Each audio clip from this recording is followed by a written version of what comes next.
What if the tornado of terror, Tatsumaki, tried Saitama's legendary training routine? We all know the secret to Saitama's power. 100 push-ups, 100 sit-ups, 100 squats, and a 10-kilometer run. Every single day. Simple, right? Well, that's exactly what Tatsumaki thought. In this fan-made story, we explore what happens when the S-class ranked hero decides to secretly give it a shot. Could the most powerful esper on the planet handle the most basic physical workout in existence? Let's find out. The sun peeks over the horizon of City Z. Inside her luxurious apartment, Tatsumaki wakes up with a strange determination in her eyes. The day before, she'd once again been annoyed by Saitama's nonchalant attitude and his ridiculously simple explanation for his overwhelming strength. She had scoffed at it publicly, of course, but privately, a seed of curiosity had been planted. Was there really something to it? Could it be that simple? She stands in the middle of her living room, fists clenched. 100 push-ups, 100 sit-ups, 100 squats, and a 10-kilometer run. She looks down at her own hands, small and delicate. A flicker of psychic energy glows around them before she forcefully suppresses it. How hard could that possibly be? She mutters, a confident smirk on her face. I've lifted entire Monster Association bases out of the ground. This should be a piece of cake. Little did she know, this cake was about to be a lot harder to chew than she imagined. Tatsumaki gets into a push-up position. The form is a little awkward, clearly unfamiliar territory for someone who relies on her mind to do all the heavy lifting. Okay, let's get this over with, she grunts. She pushes down, then up. 1. She does it again. 2. And again. 3. She keeps going, her movements stiff. By the time she reaches 15, her arms are trembling and a vein is throbbing on her forehead. Why is this so hard? She yells at the empty room. This is more annoying than lifting a building. My arms feel like jelly. She collapses onto the floor, panting. This was humiliating. How could a few simple push-ups be so taxing? Meanwhile, miles away, a certain bald hero in a yellow jumpsuit is just starting his daily routine. Saitama casually stretches, yawns, and sets off on his 10-kilometer run, completely oblivious that someone is attempting to follow in his footsteps. He hums a little tune as he jogs along the deserted streets, enjoying the morning air. Back in the apartment, Tatsumaki glares at the floor. No, I'm not giving up. If that bald idiot can do it, so can I with renewed, albeit grumpy, determination. She moves on to the sit-ups. These are slightly more manageable. She powers through them, her frustration fueling each crunch. 100 sit-ups done, a small victory. Next, the squats. Her legs, unused to this kind of repetitive strain, begin to burn almost immediately. This is so tedious, she complains, but she pushes through, counting each one under her breath with gritted teeth. 100 squats completed.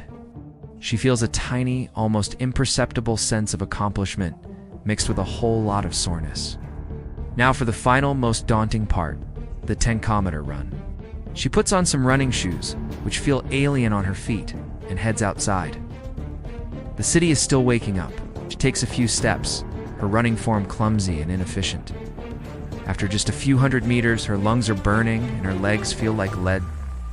Instinct takes over. She begins to float, rising a few inches off the ground to zip through the air as she normally would. But then, she catches herself, stops midair, her green aura fading. No cheating. She scolds herself, landing back on the pavement with a thud. Gotta do it properly. She forces herself to run, one painful step after another. Her pace is slow, more of a pained shuffle than a run. As she turns a corner, she doesn't notice a sleek black car parked in a nearby alley. Inside, her younger sister Fubuki watches with a pair of binoculars, her jaw practically on the floor. Is that my sister, running, without her powers? Fubuki is utterly bewildered. What in the world was going on? She had to follow and see this through. Tatsumaki is now deep into her run, somewhere around the halfway mark. Every muscle in her body is screaming in protest. She's drenched in sweat, gasping for breath, and her vision is starting to blur. This was infinitely worse than any battle she'd ever fought.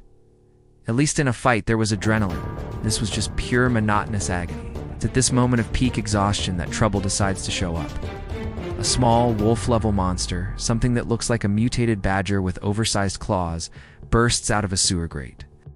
On any other day, Tatsumaki wouldn't even have to look at it.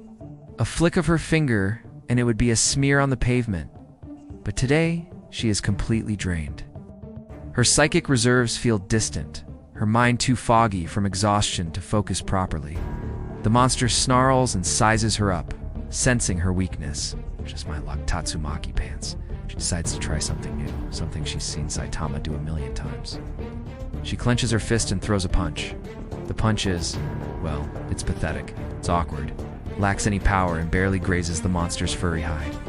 The creature just blinks, then lunges at her with a roar. Tatsumaki's eyes widen. She's too tired to dodge, too exhausted to use her powers. Is this how it ends? It's taken out by a pathetic wolf-level nobody? Suddenly, a blur of yellow and red flashes past her. A soft asterisk thwack asterisk sound echoes in the air. The monster is gone, reduced to a puff of smoke by a single, casual flick of a finger. Saitama stands there, hands still extended, looking as bored as ever. He turns to Tatsumaki, who's still frozen in her ridiculous punching stance. He tilts his head. "Hey, you look tired." Tatsumaki immediately straightens up, forcing a scowl onto her face to hide her embarrassment and relief. "I'm not tired," she snaps, trying to sound intimidating despite her shaking legs. "I was just warming up. I had that thing right where I wanted it." Saitama just gives a non-committal, "Oh, okay," and continues on his jog, not giving it a second thought. Tatsumaki watches him go, her face a mixture of humiliation and grudging respect. Later that evening, Tatsumaki is back in her apartment.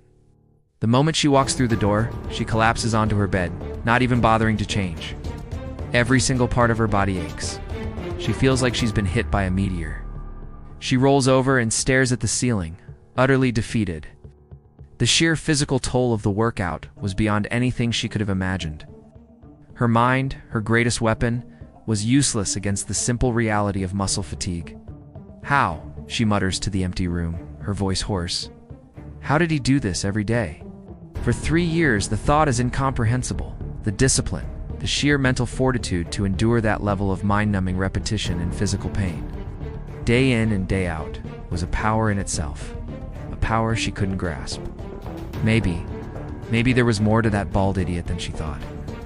Just then, a figure zips past her window. Saitama, still in his hero suit, presumably on patrol.